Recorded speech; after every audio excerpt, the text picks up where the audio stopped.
नमस्कार प्रेक्षकांनो, स्टार प्रवाहावरील मुरंबा या मालिकेच्या आगामी भागात आपण पाहणार आहोत की आरोही साईच्या पुढे हात जोडून उभी राहते आणि बोलते, साई काका, मी तुमच्याशी हात जोडून विनंती करते, तू माझ्या आईशी लग्न करू नकोस.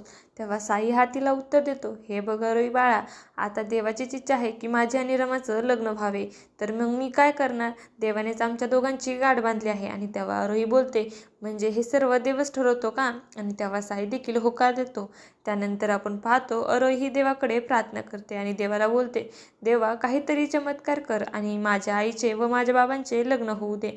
त्यानंतर आपण पाहतो हळदीचा कार्यक्रम असतो. तेव्हा आरोही उष्टी हळद घेऊन येते आणि त्यावेळेस इरावती ही आजीला बोलते, तू एवढी नकोस, ही उष्टी हळद अक्षयची नाही तर साईची आहे. साईची उष्टी हळद ही रमालाच लागणार आहे.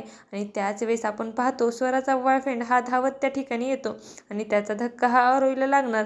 आणि त्यावेळेस आरोहीच्या हातातील भांडी उडते आणि सरळ डोक्यात पडणार. तेव्हा अक्षय हा धावत जाऊन रमाला आपल्याजवळ ओढतो आणि रमाला आपल्याजवळ ओढल्यामुळे अक्षयच्या गालाची हळद ही रमाच्या गालावर लागते. आणि तेव्हा आरोही ही अतिशय आनंदित होते आणि बोलते, बाबांची हळद तर माझ्या आईला लागली. आणि तेव्हा स्वरा देखील आनंदित होते.